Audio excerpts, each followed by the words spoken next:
J'aimerais vous donner une petite information très intéressante. Un article a été écrit et on a reçu ça cette semaine, un article sur le Centre des marins que M. Tremblay a fondé il y a plusieurs années au Saguenay avec l'Église du Saguenay. Aujourd'hui, c'est le pasteur Denis Côté qui est responsable du Centre des marins.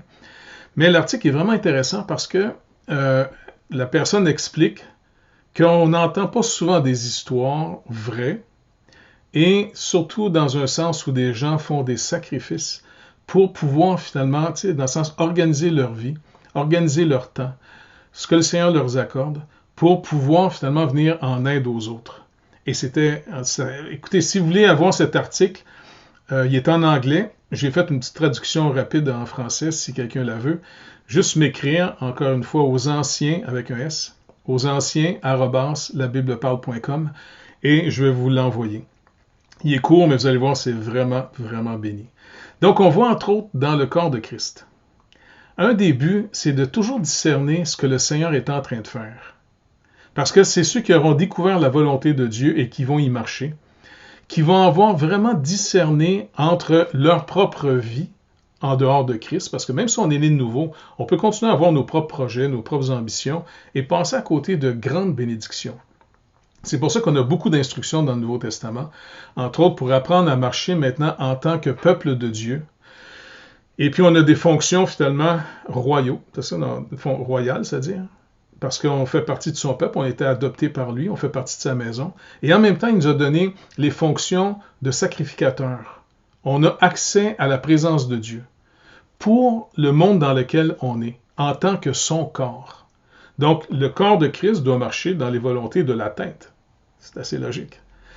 Mais ça nous demande à nous quand même de savoir comment faire. Comme Paul le dit à Timothée, par exemple, dans sa première lettre, il dit « Le commandement que je t'adresse, Timothée, mon enfant, c'était son enfant dans la foi, selon les prophéties faites précédemment à ton sujet, c'est que, d'après elles, tu combats le bon combat.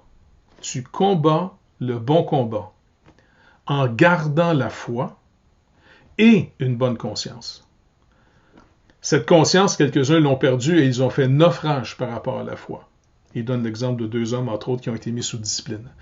Donc, on voit ici que discerner l'œuvre de Dieu. Mais maintenant, l'œuvre de Dieu, comment on peut la discerner? C'est sûr que le Seigneur peut vous mettre quelque chose à cœur, et après ça, vous le soumettez à l'ensemble de l'Assemblée dans laquelle on vit, c'est notre vie d'équipe, pour voir finalement la réponse si par l'Assemblée, le Seigneur nous confirme si c'est sa volonté.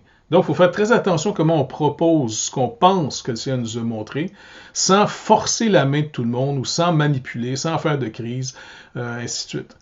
Parce que si on n'est pas capable d'entendre un non sur un de nos projets qu'on croit du Seigneur, j'ai pas l'impression qu'on sait s'attendre au Seigneur pour pouvoir marcher avec ses propres provisions. S'attendre au Seigneur demande de l'humilité.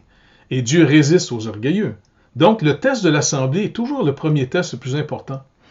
Et après ça, en tant que membre de l'Assemblée, supposons que moi, je n'ai pas nécessairement eu une vision si claire. Parce que beaucoup de gens cherchent leur propre appel. OK.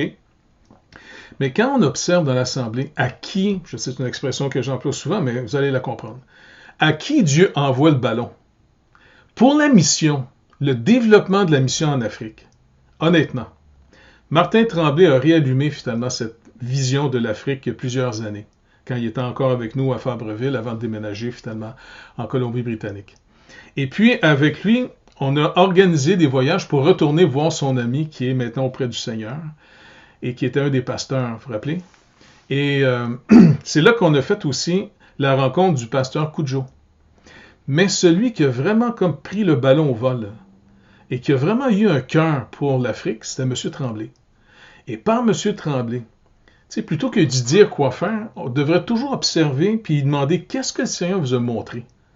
Et de voir après ça comment on entre dans la vision que le Seigneur a donnée à M. Tremblay pour l'Afrique. Ce qui a fait un développement absolument incroyable parce qu'il y a eu un impact en ce moment dans le sens, le Togo, le Bénin, le Ghana. C'est par le Ghana qu'on est revenu en Afrique avec Martin. Le pasteur Arnès était l'ami de Martin.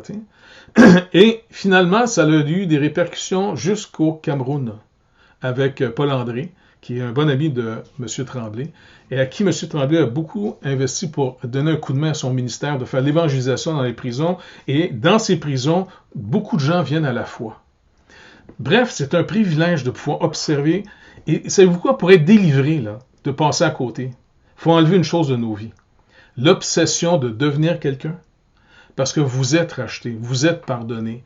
Le Seigneur, finalement, vous a adopté, on fait partie de sa maison. Le but maintenant, c'est pas le grand projet. Le but, c'est toujours son projet au Seigneur. Et d'y demander à tous les jours, Seigneur, tu as la toute-puissance, tu es capable de m'amener dans tes voies et de me délivrer de l'obsession des miennes. Parce que si j'ai été conçu dans le péché, Ésaïe 51, ça l'a produit en moi, c'est-à-dire dans ma chair, comme Paul le dit, notre vieille nature, ça l'a produit une honte. Et le danger, c'est de garder la honte comme la motivation première de nos ambitions afin qu'on cherche à devenir quelqu'un.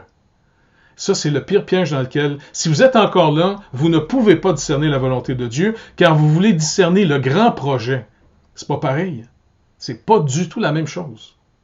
Et donc, quand j'ai lu cet article de M. Tremblay, j'ai vraiment vu que des gens, entre autres, l'article a été écrit par Mme Suzanne Huppert.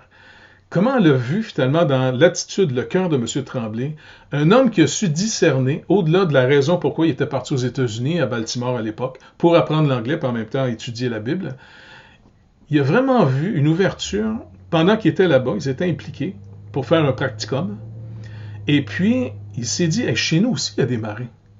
Et en développant le centre marin, eh bien, finalement, il a fait un centre de contact et d'évangélisation où, à chaque fois que les navires arrivent du monde entier, eh bien, les autres vont décharger leur cargaison, ils vont s'occuper de ces marins, et en même temps, il leur partage l'Évangile.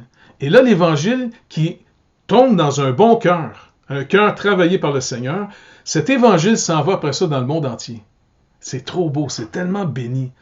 Donc, on est vraiment privilégié d'avoir un homme comme M. Tremblay dans notre assemblée. Et Denis, pasteur Denis Côté, a pris finalement le relais quand M. Tremblay a dû finalement s'en venir ici à Fabreville avec nous. Donc, c'est un privilège de prier pour ces hommes-là. De la même manière, de garder pasteur Clermont et toute l'équipe qui finalement s'occupe aussi d'un autre champ de mission, Haïti. Quand ces hommes vous parlent, ils sont tellement en feu qu'ils vont vous allumer. Maintenant, faites attention de ne pas être irrité. Ah non, tu me parles. Non, non, c'est une bénédiction.